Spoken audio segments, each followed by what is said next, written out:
At the end of a match, the blood is flowing. But is it real or just part of the act? Juicing is causing yourself to bleed.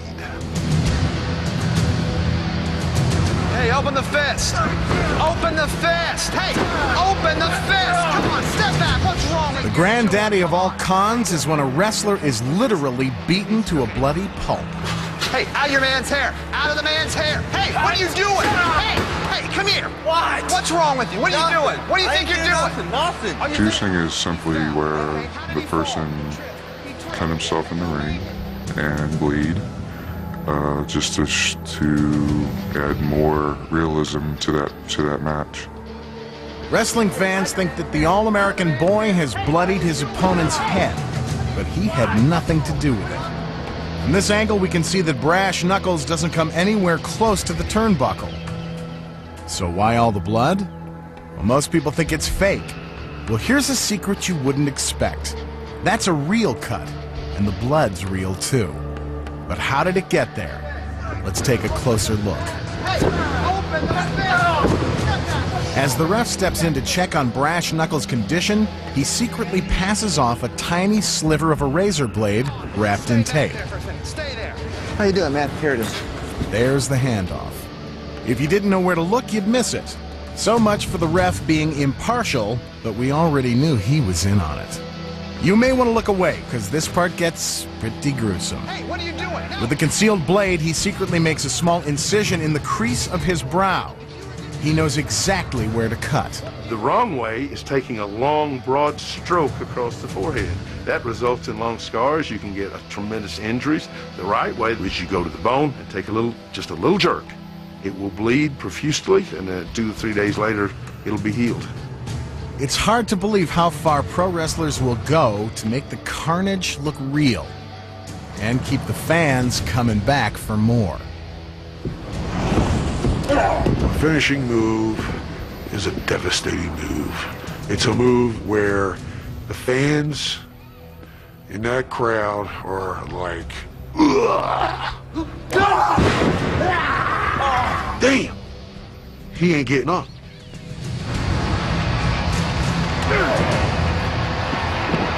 The ultimate act of chicanery comes at the end of the match. It's called a finishing move, and it's guaranteed to bring the bout to a dramatic conclusion. One showstopper is called the backbreaker. A backbreaker is one of the unusual finishing moves in wrestling. The whole trick to this being you're falling down on your knee and just barely placing him on the knee that's upright. Watch as the two wrestlers hold each other tightly so their weight will be evenly distributed. Now here's the secret. Private Payne actually lands on his feet, not on his back, as he'd have you believe.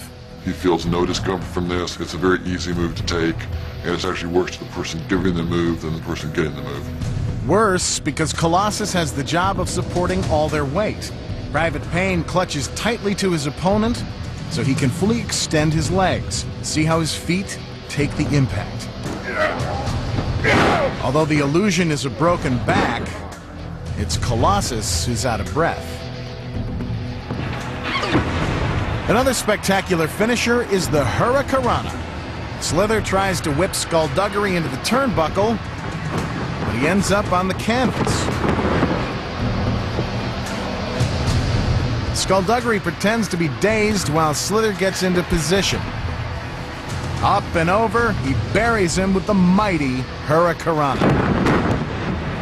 And this match is over. There are a lot of different variations of the Hurricanrana. There's no doubt about it. It's very risky. It's risky, all right, unless you know the secret. Don't watch Slither, because he's not in charge here. It's Skullduggery who controls the move. Watch as he does a full forward flip, driving himself into the canvas. He makes sure to get full rotation so he doesn't squash his opponent. Meanwhile, Slither tucks his head in to avoid hitting the ring post. And that's how it's done. Another finishing move is the leg drop. It's an elaborate maneuver where a wrestler appears to knock the air out of his opponent by crushing his windpipe. But here's how it really works.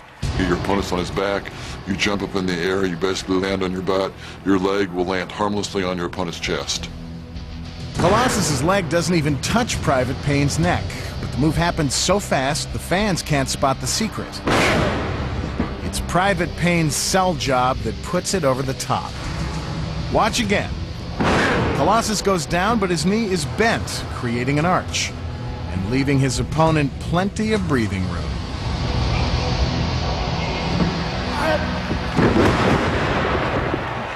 Here's another big finisher. Looks like the hero is about to lose, but a smart booker wouldn't let that happen. So the good guy employs a tricky move to make his comeback. The Bulldog Headlock. A Bulldog Headlock's where you have your opponent in a headlock, you jump up in the air, you land on your butt, and the idea behind that is it looks like you've driven your opponent's head into the mat. The secret? The opponent's head never hits the canvas. Watch again. As they go down, Skullduggery breaks his fall with his forearms. By the time the All-American boy lands, he's released his opponent. He breaks his own fall, and Skullduggery lands on his beefy arms. But he sells the move by grabbing his head and howling in pain. And now the most dangerous finishing move in all of wrestling. The Pile Driver.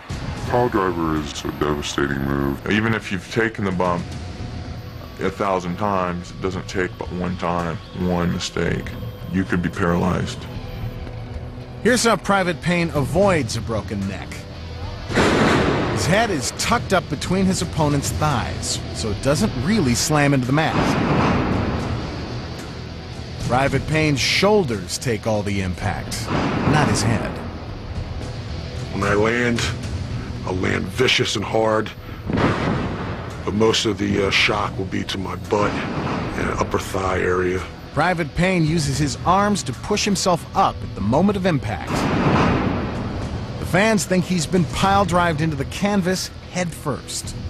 If you land the wrong way, you aren't going to get up from a pile driver. You'll probably just be stretchered out. But you'll be safe, as long as you know the secret. Stay tuned for more secrets